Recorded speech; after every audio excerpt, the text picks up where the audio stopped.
o inexplicável.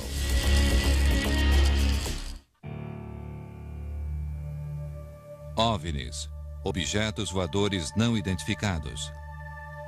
Há anos, as pessoas dizem que os veem nos céus.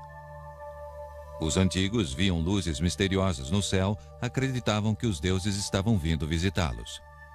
Os homens modernos contam outras histórias. Dizem que são vidas inteligentes de outros mundos, ou naves espaciais ultra-secretas do governo, cuja existência deve ser mantida como segredo absoluto. Contatos imediatos. Há uma pequena rede de pessoas dedicadas e às vezes fanáticas que buscam respostas para o fenômeno dos OVNIs. Eles colecionam milhares de incidentes com OVNIs através da história para provarem a provável presença de naves alienígenas visitando a Terra. O seu maior inimigo é a Força Aérea Americana. As pessoas que acreditam em OVNIs frequentemente afirmam que o governo americano rotineiramente oculta informações a respeito dos objetos voadores não identificados, seja para proteger projetos militares clandestinos ou para manter delicadas informações sobre a tecnologia extraterrestre escondidas do público. Em março de 1997, milhares de pessoas viram uma série de luzes inexplicáveis no céu sobre Phoenix, no Arizona. Alguns acreditavam estar vendo uma gigantesca nave alienígena voando por sobre suas cabeças. Estas mulheres dizem que estabeleceram contato com uma nave espacial numa estrada perto de Houston. Elas dizem que desde então sofrem de problemas de saúde misteriosos resultantes de seu contato. Teriam estes observadores provas de contatos com OVNIs? Estaria o governo americano envolvido numa conspiração bem elaborada para esconder informações sobre os OVNIs da opinião pública? Ou ficarão sempre arquivadas e, consequentemente, inexplicáveis?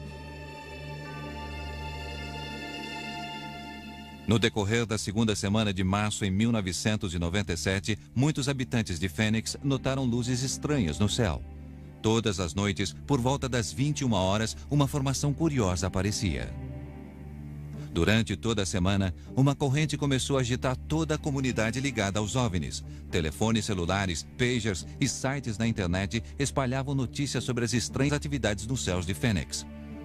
O observador Tom King pegou sua estranha, mas profissional câmera feita em casa e partiu para a reserva indígena para poder obter uma imagem melhor das luzes.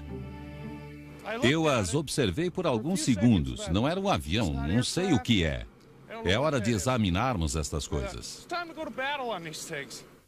Corremos até o carro para pegar nosso equipamento de vídeo e voltamos com telescópios e todo o equipamento para filmagem. Quando começamos a filmar, a primeira luz acendeu. 10 minutos depois, a formação completa se acendeu. Elas apareceram. Neste momento havia mais delas. Então uma outra luz apareceu perto de onde a primeira luz tinha aparecido. Um minuto mais tarde, uma mulher gritou que havia outra. Não sabia qual filmar, elas estavam muito distantes. E mais uma, mais uma, mais uma e mais uma apareceu, formando uma sequência de 4. Isso é emocionante, não acontece todos os dias. Estas coisas estavam perto, eram do tamanho de meu polegar. Se meu braço estivesse esticado, talvez do tamanho da unha. Eram pequenos sóis alaranjados, muito brilhantes, mas que não iluminavam nada ao seu redor. São 4, estão voando juntos. Vejo o terceiro. Tem um atrás da chaminé. Vejo 4 deles. Tem um bem maior aqui, ó. Tem 5, apareceu mais um. Talvez seja brincadeira de alguém. Eles estão lá no céu. Mike Kirsten observou as luzes a 60 quilômetros a norte de onde Tom King estava filmando. Por 3 minutos, Kirsten filmou aquela excitante aparição. Quando vi aquilo, decidi filmar para mostrar a alguém que me explicasse o que era. Enquanto filmava, o conjunto de luzes começou a se aproximar como se fosse um avião.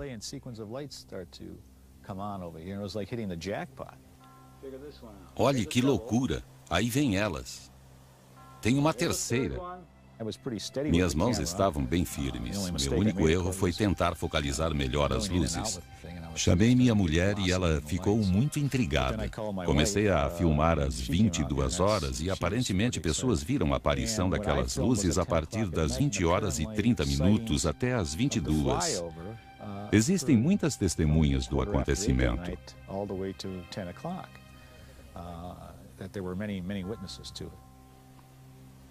Sue, venha ver uma coisa. Venha dar sua opinião. O que é aquilo, hein? Oh, meu Deus! O que acha? Nunca vi coisa parecida. Ninguém sabia o que estava vendo. Nem mesmo os mais especializados que observaram o céu. Um piloto da aviação comercial e sua esposa, uma comissária de bordo, estavam bem embaixo da aparição espantosa. Eles preferiram não revelar suas identidades. Eram luzes muito fortes e tinham uma forma de ver. E vinham do sul e se moviam muito vagarosamente. Aparentemente não emitiam nenhum som. E observando atentamente, este V estava bloqueando a visão das estrelas. Como não fazia barulho, senti um calafrio. Quando ficou bem em cima, pensei, não sei o que estou vendo. Não era um avião normal. Ela se movia tão devagar que parecia flutuar no céu. Fiquei lá olhando até que desapareceu. O sistema telefônico da polícia de Phoenix ficou abarrotado com ligações que reportavam o estranho fato. Recebemos vários telefonemas. As pessoas não sabem para quem ligar quando uma coisa assim acontece. O único telefone que se lembram é o da polícia. Infelizmente, não há muito o que fazer em relação a isso. Não sabemos se era a Força Aérea, o governo. Honestamente, nem sabemos se era um OVNI. Os habitantes ligaram para a base aérea de Luke, que fica ali perto, para saber se eles tinham algo a ver com o show aéreo. Nas semanas seguintes, ao dia 13 de março, a Força Aérea não comentou nada a respeito. A Guarda Nacional do Arizona declarou que não fizeram nenhuma manobra naquela noite e que seu radar não detectou nada de incomum no céu. Apesar da negativa, a polícia de Phoenix insistiu em dizer que os militares deviam estar fazendo alguma coisa.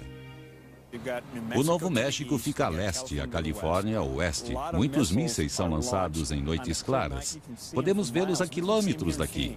Quando se vê algo inexplicável, provavelmente seja algo ligado à Força Aérea. Mas muitas pessoas não engoliram essa explicação. A vereadora de Phoenix, Frances Bearwood, decidiu falar sobre o assunto durante uma sessão da Câmara. Aparentemente, ninguém está investigando o fato. Gostaria de saber se alguém sabe se há alguma investigação em andamento. Pelo que vi na TV, tinha o tamanho de um campo de futebol e havia 7 luzes que se moviam juntas, como se estivessem presas a alguma coisa. Não sabemos se era uma brincadeira ou se havia mesmo algo lá em cima. Eu estou curiosa e as pessoas começam a fazer questionamentos. Muito obrigada. Houve um silêncio. E então eles continuaram. Foi como se dissessem: e daí? Depois da reunião, os outros vereadores vieram me dizer que não queriam mexer nesse assunto e que eu não devia ter levantado a questão. Depois daquela reunião, Bearwood foi ridicularizada pela imprensa e por alguns colegas na prefeitura. Para Bearwood e muitos habitantes confusos, estava claro que a cidade não iria levá-la a sério ou abriria uma investigação. A seguir, o que milhares de pessoas viram no céu no dia 13 de março? Seria um gigantesco disco voador vindo de outro mundo? Ou uma outra coisa? A comunidade de ufólogos acredita que alguém das Forças Armadas saiba a verdade.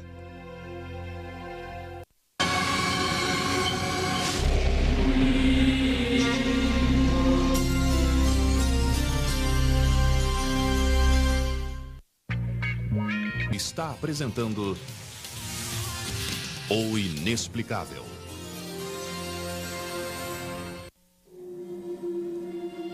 A visão sobre a cidade de Phoenix em 13 de março de 1997 foi a mais filmada e testemunhada em todos os tempos. Milhares de testemunhas disseram ter visto as luzes e elas foram filmadas por câmeras de vídeo, fazendo desta aparição um fato único. Quanto mais o público pedia explicações, mais o governo americano se esquivava de apresentá-las, ignorando os pedidos de investigação. Estes observadores decidiram fazer o serviço sozinhos. Ted Lohman, um dos maiores estudiosos de OVNIs, assumiu a liderança. Lohman é metalúrgico que no final dos anos 80 quase ficou cego num acidente industrial.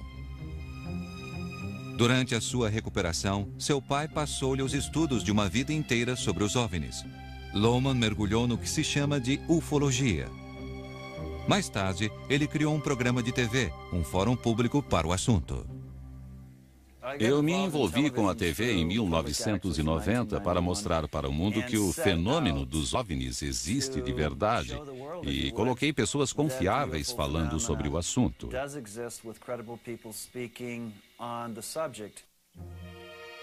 Ted Lohman ficou frustrado quando o governo se recusou a ajudá-lo a encontrar uma explicação para as luzes de Fênix. Representantes da Guarda Nacional e da Força Aérea deram depoimentos conflitantes, o que os ufologistas acreditavam ser depoimentos falsos para confundir a opinião pública. O fluxo de informações era confuso no começo quando tentamos os canais normais, seguindo o que os pesquisadores diziam. Eles ligaram para a base aérea de Luke e a mulher que os atendeu disse que havia mesmo uma grande quantidade de ligações e que minutos depois eles diziam que nada estava acontecendo e depois informaram que havia sinalizadores na área.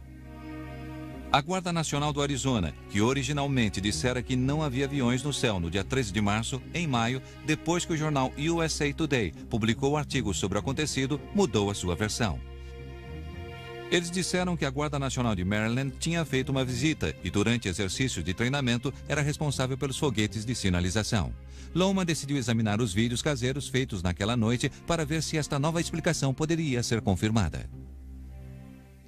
Quando recebo material como aquele de Fênix, sempre levo para pessoas que entendem do assunto.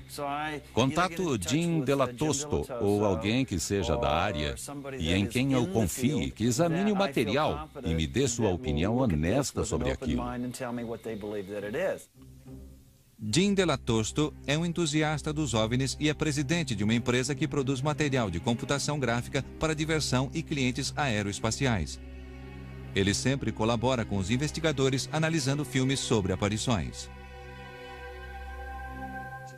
Investigamos fotos de OVNIs por mais de 20 anos para outros investigadores fora dos laboratórios da polícia.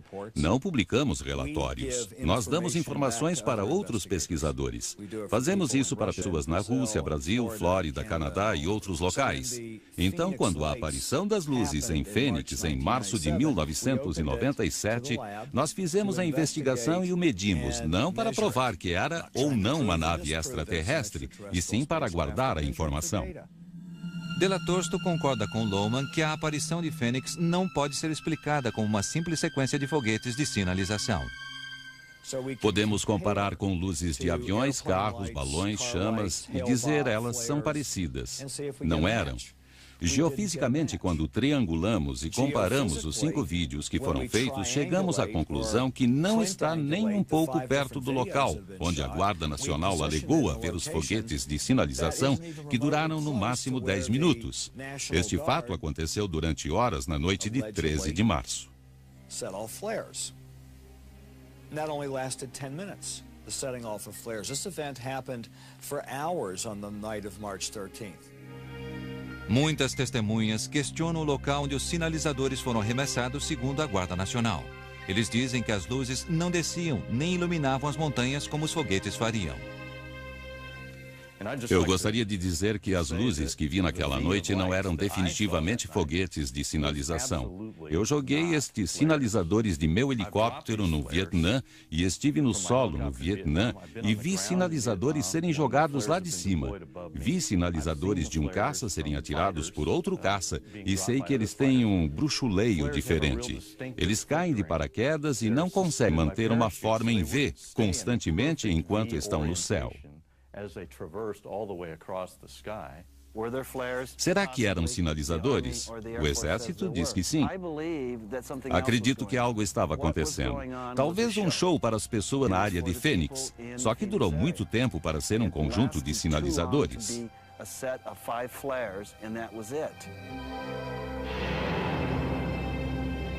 O que realmente aconteceu na noite do dia 13 de março de 1997? Será que milhares de moradores de Fênix viram uma nave extraterrestre passar por sobre suas cabeças entre as 20 e 22 horas? Os céticos questionam as técnicas dos chamados ufólogos. O problema de provar as aparições dos OVNIs é que as pessoas contam as histórias. Para a ciência, assim como na vida, sua prova precisa ser sólida. Não pode haver outra explicação que seja mais lógica, ou mais fácil, ou mais provável. Meses mais tarde, a Guarda Nacional do Arizona publicou o que acabou sendo a explicação oficial para as luzes sobre Fênix. Eles disseram que a visão fora provocada por uma aeronave visitante realizando manobras sobre a parte sul do Arizona. A tomada das 20h30 era uma formação de aeronaves voando sobre a área. O que as pessoas viram eram sinalizadores largados por uma aeronave da Guarda Nacional do estado de Maryland em visita ao Arizona, na região sudeste de Phoenix. Essas luzes acabaram sendo atribuídas a discos voadores. Até mesmo alguns da comunidade de ufólogos aceitaram que sinalizadores poderiam ser as luzes vistas às 22 horas. Mas aeronaves convencionais não poderiam ser as responsáveis pela formação em forma de V que as testemunhas viram entre as 20 e 22 horas. O formato parece militar. As testemunhas têm uma impressão diferente do que poderia ter sido naquela noite. Se olharem um mapa de voo, o que é muito importante, verão que eles teriam vindo de Anderson, Nevada, e se continuarmos mais para o norte e ao oeste, chegaremos à base aérea de Nellis e à Área 51. A Área 51 é o sonho dourado de qualquer ufólogo. Uma base militar no deserto de Nevada não declarada em nenhum mapa do governo. A comunidade de ufólogos acredita que o governo dos Estados Unidos esconde uma grande quantidade de segredos nessa famosa base. As primeiras aparições vieram do noroeste em linha reta àquele corredor. Há muita especulação sobre terem vindo da base aérea Nellis ou da Área 51, talvez um tipo de avião de espionagem super secreto que veio nesta direção. Estes observadores não têm muita certeza sobre o que aconteceu na noite de 13 de março de 1997. Teorias sobre aviões de espionagem se proliferam junto com as teorias sobre as naves alienígenas, mas eles concordam que o governo deveria revelar informações sobre o que quer que fosse. Acho que posso falar pela maioria das pessoas ligadas à ufologia. Nós queremos saber a verdade. Talvez não gostemos de saber a verdade uma vez que ela seja revelada, mas queremos saber a verdade. Muitas pessoas, incluindo uma vereadora, pediram que fosse realizada uma investigação sobre o que aconteceu. Quando trabalho e eu pago impostos e paguei pelo combustível dos jatos em que eles treinam. Quando tenho uma dúvida séria sobre o que filmei, eu exijo respostas.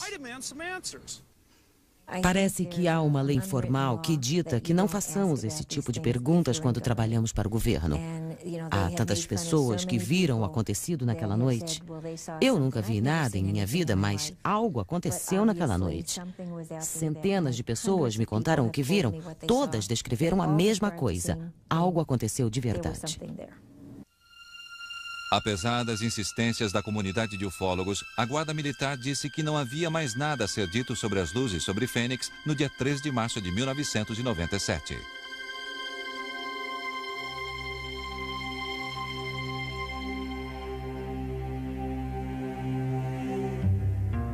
A seguir, 3 pessoas têm um contato aterrorizante com um OVNI que as deixou com problemas de saúde para a vida toda. Suas palavras preenchem. Está apresentando O Inexplicável. Algumas pessoas procuram a comunidade de ufólogos por causa de um fato que eles costumam chamar de contato imediato.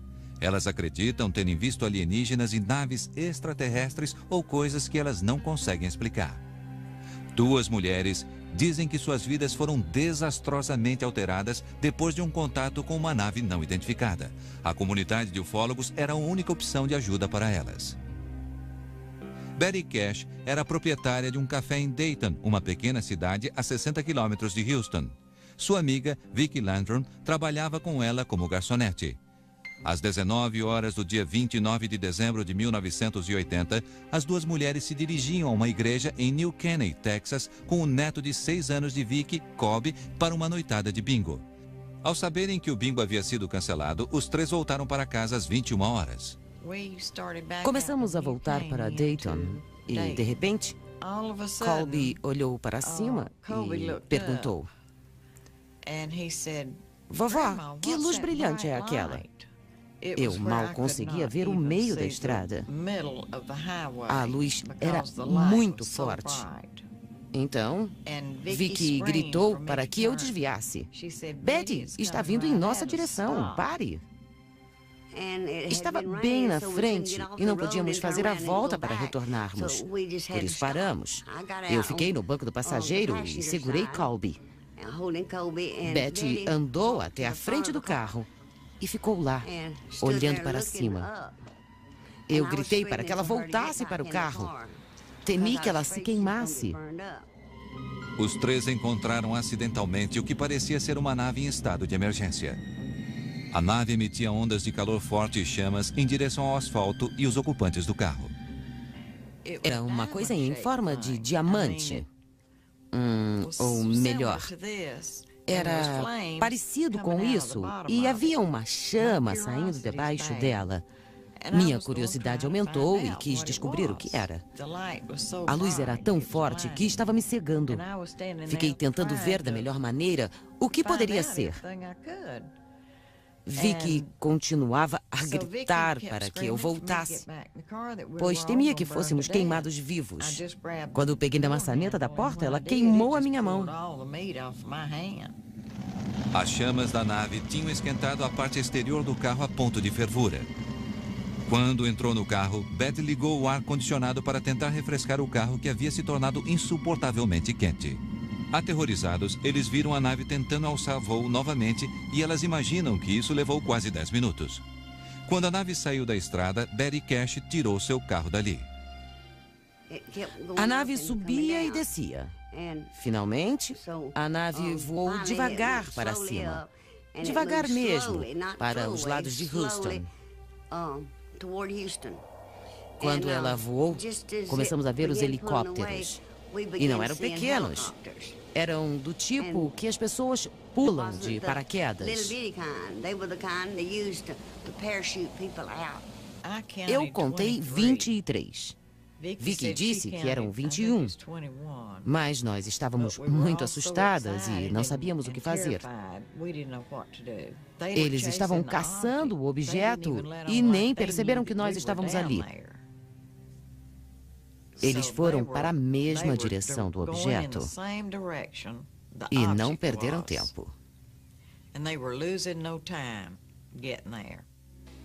Betty Cash dirigiu como louca para escapar da nave, enquanto Vicky Ladron acalmava seu neto.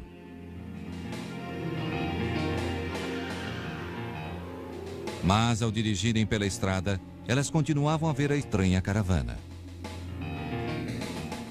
Andamos uns 12 quilômetros e à nossa frente havia mais um grupo de helicópteros que estava voando com suas luzes de busca acesas. Estavam bem em cima de nós e eram muito grandes. Betty Cash teve queimaduras graves em sua mão, pescoço, cabeça e peito, mas conseguiu levar o carro até sua casa.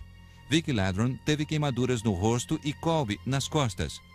Desidratados, eles tomaram uma grande quantidade de água e contaram a história para familiares e amigos.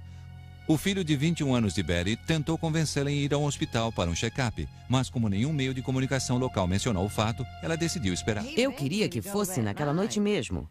Eu lhe contei o que houve e eu disse, se formos para um médico, vão achar que ficamos loucas. E fui dormir. Passei mal a noite toda. Na manhã seguinte, quando acordei, havia grandes quantidades de cabelo no travesseiro e eu tinha bolhas no meu rosto. Por vários dias, as mulheres se recusaram a procurar a ajuda médica com medo de que não acreditassem nelas. Mas, como o estado de saúde de Betty piorou, elas mudaram de ideia e os três procuraram um hospital. Não sabíamos que estávamos tão mal. Quando chegamos ao hospital, o garoto contou tudo. Mesmo tendo eu ameaçado de bater nele, mas ele contou. Ele disse que nós podíamos não contar, mas ele contaria tudo aos médicos. Os médicos ficaram espantados com a fonte das estranhas queimaduras de Kobe, Vicki Landron e a mais atingida dos três, Betty Cash. A doença que ela teve 3 semanas depois de sua exposição foi um caso clássico de ferimentos por radiação. Ela perdeu pele e cabelo no lado exposto, ela teve vômitos e diarreia e todas as reações que se esperava e no tempo certo. Não acredito que ela tenha inventado ou mentido sobre sua doença, especialmente porque, sem saber tudo, foi acontecendo no tempo exato. Havia queimaduras de 2º e 3º graus por exposição à radiação. Eles ficaram me perguntando onde eu tinha me queimado. Não tinha a menor ideia de que o objeto era a provável fonte de radiação. Na época, eu só sabia que radiação era usada para tratar câncer. Betty ficou hospitalizada por mais de 1 mês por causa dos ferimentos. Depois que recebeu a alta, ela não pôde mais trabalhar e foi forçada a fechar seu restaurante. Desde o início, ela só teve perdas. Ela gastou tudo que tinha com a doença causada pela radiação. Há anos eu lhe ministro medicamentos para ajudar em sua recuperação. Mais tarde, ela teve um câncer de mama e teve de fazer uma mastectomia. Ela não tinha seguro-saúde e ninguém quis fazer seu seguro-saúde naquela época por preço algum. Os ferimentos de Vicki Landron e de Kobe não foram tão graves, apesar de continuarem a ter problemas de pele nos olhos. Desesperadas, as mulheres escreveram para o senador Lloyd Bentsen e o congressista Charles Wilson para pedir ajuda médica e uma explicação. Eu recebi uma resposta de Lloyd Bentsen e Charles Wilson dizendo que devíamos ir o mais rápido possível até a base aérea de Bergstrom e contar tudo o que acontecera e que eles nos ajudariam em tudo que fosse necessário. Eles disseram que haveriam médicos lá que nos ajudariam. Nós fomos até lá e eles nos trataram muito mal. As autoridades da base aérea de Bergstrom disseram que não sabiam nada sobre o incidente e que a única saída seria processar o governo dos Estados Unidos por perdas e danos. Estranhamente, os militares tentaram várias vezes comprar o carro de Betty Cash, mas ela se recusou. Quando a notícia do acontecido se espalhou pela cidade, Vicki e Betty foram abandonadas por seus vizinhos. Um pastor ofereceu-se para ir até a casa de Vicki Landron para rezarem sozinhos, mas ela não aceitou. Foi então que elas decidiram pedir ajuda para a comunidade de ufólogos. A seguir, 18 anos depois do incidente original, um outro pesquisador de OVNIs tenta desvendar o mistério que ronda este misterioso contato. Em março, Mundo Convida. O inexplicável. Betty Cash e Vicki Landron foram ridicularizadas e ignoradas desde o seu suposto contato com a aeronave desconhecida. Mas a comunidade de ufólogos recusou a deixar o caso morrer.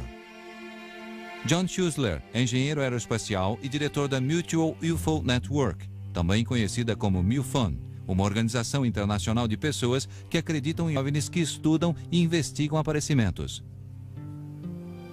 As mulheres entraram em contato com ele várias semanas depois do incidente. Schuessler ficou curioso, mas cético até conhecer Betty Cash. Ela tirou a peruca e havia várias falhas em seu couro cabeludo. Eu fiquei chocado e disse, acho que algo muito sério aconteceu com você e, se for sincera e honesta comigo e me der a informação que estou procurando, vou apoiá-la até o final. Quis falar com as outras pessoas envolvidas no caso.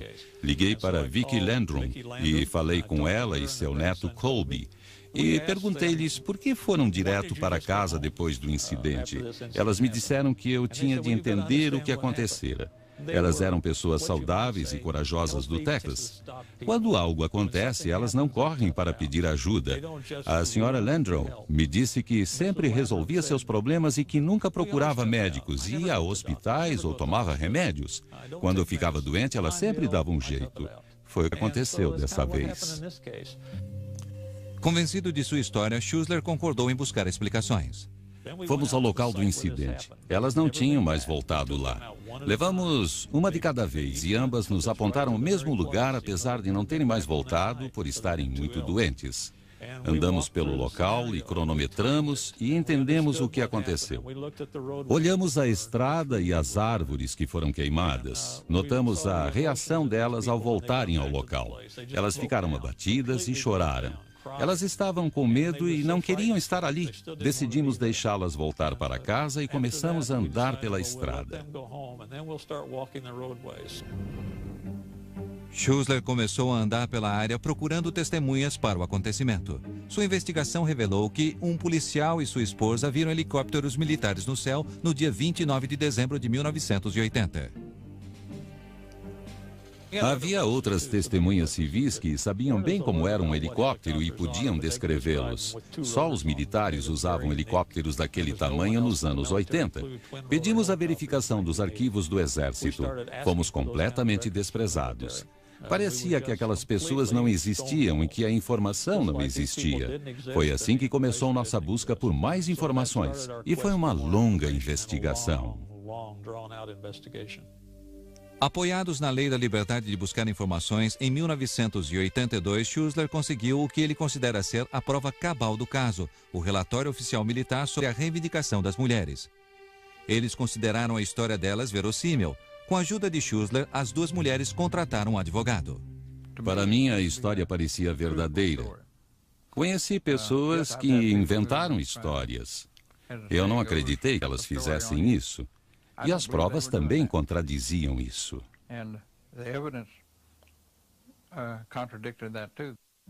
Quase 6 anos depois do suposto incidente, Betty Cash e Vic Landron acreditavam que elas conseguiriam algum alívio. Elas moveram uma ação contra o Estado e a audiência preliminar foi marcada para o mês de agosto de 1986. O governo federal não tinha nenhuma ligação com este fato. Não podíamos provar que o governo estivesse envolvido no caso. Só podíamos provar que as mulheres estavam feridas, mas não podíamos provar quem as havia machucado. Então o juiz decidiu não aceitar o caso.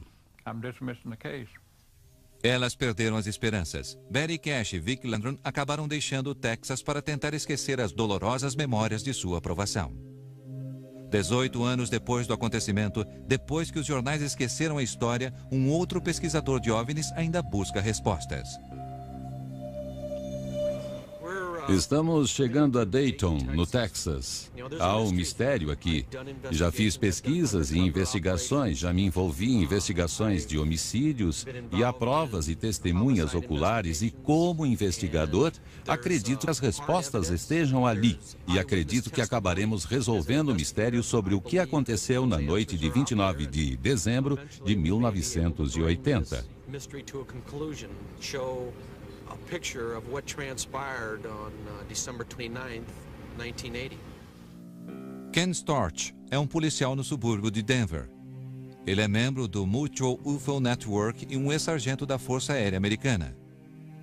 Enquanto servia às Forças Armadas, ele diz que foi obrigado a assinar um documento militar que o proibia de discutir os incidentes envolvendo OVNIs. Sua participação relutante num suposto disfarce do governo o fez solidário ao problema de Betty Cash e Vic Landron.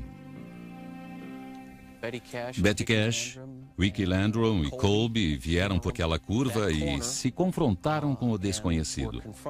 Era um objeto brilhante em forma de diamante e emitia o que elas dizem ser uma chama, ou uma luz muito intensa, ou uma fonte de energia. De acordo com Betty Cash, Vic Landron e John Schuessler, quando a nave desceu do céu, irradiou um calor intenso, derretendo o asfalto e contaminando a área toda. Isto caracteriza um contato clássico. Estamos no nível 0. Isto realmente aconteceu.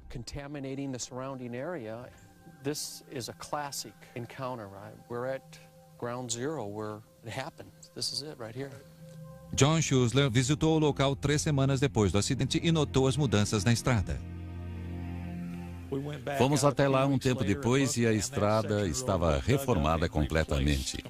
Contatamos todas as empresas de recapagem da cidade e do estado e todas responderam que não haviam trabalhado lá. Há testemunhas que viram pessoas trabalhando na estrada e que seus caminhões não traziam identificação.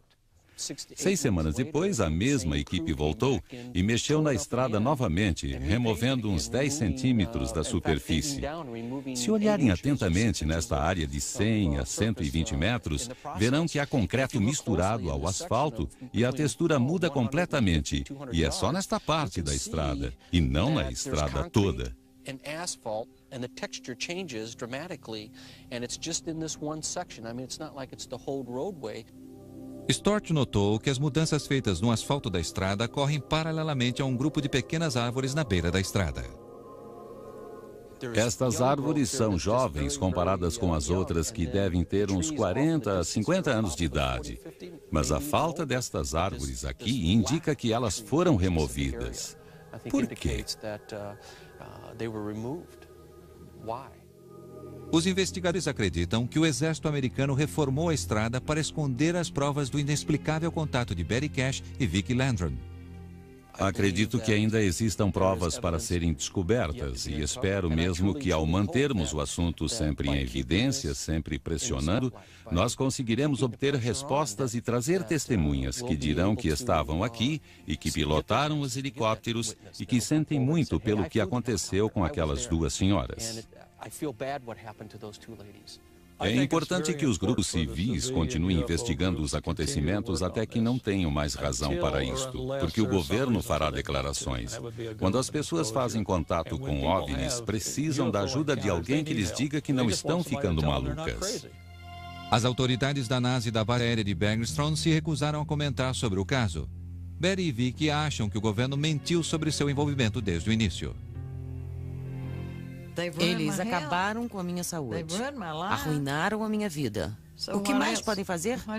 Matar-me? Talvez até quisessem fazer isso, mas sou tão teimosa que vou continuar aparecendo e lutando enquanto houver um resto de vida em mim. Será que Betty Cash e Vicki Landrum são vítimas de um projeto militar secreto? Haveria uma conspiração que esconde provas relacionadas ao que aconteceu na noite de dezembro de 1980? Elas levaram o caso para a justiça e perderam o processo no Tribunal Federal. Elas não conseguiram provar que o que aconteceu com elas foi provocado por uma ação do governo. Elas ficaram empolgadas. Lembrem-se que somente 10% de todos os casos de contatos com OVNIs têm fundamento. Muitas vezes, pessoas informam uma coisa sabendo que não é verdade. Os investigadores de OVNIs veem muitas coincidências no caso para ser uma armação. Qualquer outra radiação poderia ser provocada, mas é a combinação dos fatos, onde se tem testemunhas oculares, outras testemunhas e mais os exames médicos que provam que os 2 casos aconteceram exatamente ao mesmo tempo. Este caso tem todas estas evidências. Acredito que Betty e Vicki fizeram um contato. Minha intuição diz que o governo está envolvido até o pescoço. Temos que pressionar o tio Sam para colocar as cartas na mesa para que possamos ter todas as informações.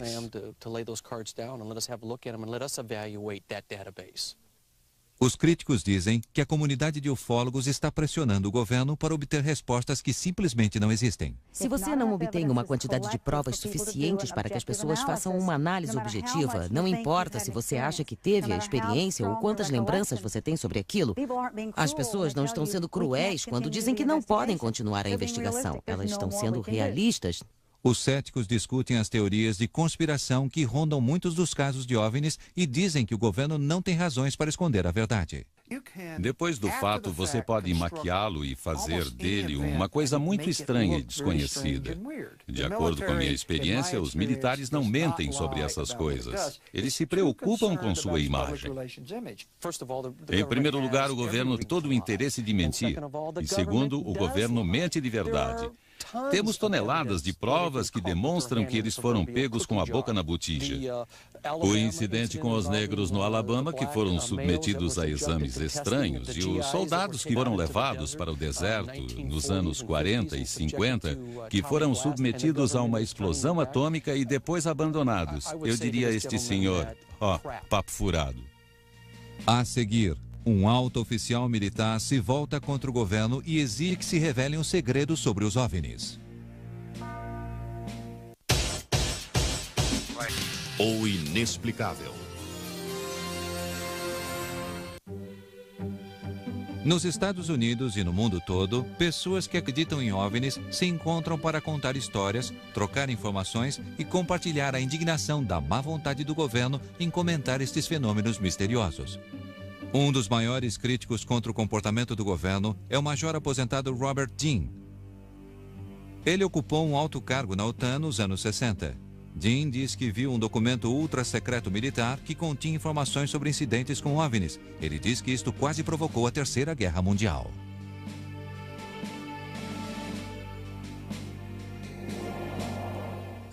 O documento basicamente lidava com os estudos da OTAN sobre a veracidade das informações sobre os OVNIs. Existiam inúmeros objetos metálicos circulares sobrevoando a Europa. Eles voavam informação e desapareciam dos radares da OTAN sobre o mar da Noruega. Este assunto quase nos levou à guerra com a União Soviética pelo menos uma dúzia de vezes naquela época por razões estranhas. Quando percebi que isso era a realidade e não um mito ou uma lenda, isso causou um impacto em mim que acho que nunca me recuperei. Dean e sua esposa Cecília formaram uma organização para educar e formar pessoas para irem à audiência nos congressos sobre o assunto. O Stargate International é literalmente uma organização internacional que se dedica basicamente a uma coisa: trazer à luz a verdade sobre os OVNIs e as informações sobre atividades extraterrestres que têm sido escondidas, decididas e negadas por tantos anos pelo nosso governo e por todos os governos neste planeta. Chegou a hora do governo americano dizer a verdade às pessoas. Nosso objetivo é influenciar o governo, a convencer o Congresso a manter audiências sobre este assunto. Talvez eles nem precisem soltar informações sobre OVNIs modernos, mas que, pelo menos, nos deem material sobre eles para que nós possamos trabalhar. Robert Dean acredita que a política adotada pelo governo de ocultar informações viola os direitos de cidadão garantidos pela Constituição americana. Fiz um juramento de defender a Constituição dos Estados Unidos até a morte. Não fiz o juramento à toa. Não participei de um punhado de guerras, algumas com razão definida, outras não. Está claro para mim que a credibilidade de nossa Constituição está ameaçada por estas mentiras e disfarces por 50 anos de decepção. Dean acredita que o governo tenha centenas de histórias que poderiam ser contadas sobre os contatos com OVNIs. Segundo Dean, uma entrevista coletiva do Exército para a imprensa em 1997, revelando fatos sobre um acidente com uma nave alienígena em 1947 em Roswell, no Novo México, foi uma decepção. Temos orgulho deste relatório. Em nossos escritórios, achamos que ele responde logicamente uma quantidade enorme de perguntas. Veja o absurdo que a Força Aérea disse recentemente sobre o caso Roswell. Primeiro era um balão, depois não era mais um balão, mas depois era um balão mesmo, mas de um tipo diferente. Depois disseram que estavam lançando bonecos. Isso foi há mais de 10 anos. Eu diria para vocês, seus telespectadores, que vocês não deviam mais aceitar esse tipo de coisa.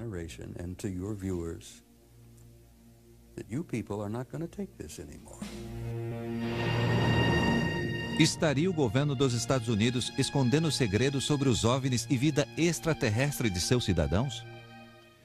Eu tive acesso ao arquivo ultra-secreto, o mais secreto de todos eles. Não acredito que o exército possa fazer segredo de certos assuntos por um longo período de tempo. Principalmente segredos que muitas pessoas queriam saber a resposta, como os OVNIs. Muitas pessoas reclamam do que as Forças Armadas fazem ou fizeram, mas eles não conseguem provar nada. A comunidade de ufólogos acredita firmemente que o governo americano está escondendo os segredos e as provas destas visitas de extraterrestres. Estamos do lado de fora da Área 51. Há uma aura de mística que a envolve. Ninguém sabe quem toma conta dela, já que o governo nega a existência dela. E mesmo assim, ela é uma das mais secretas bases do governo no mundo e fica aqui no meio do nada.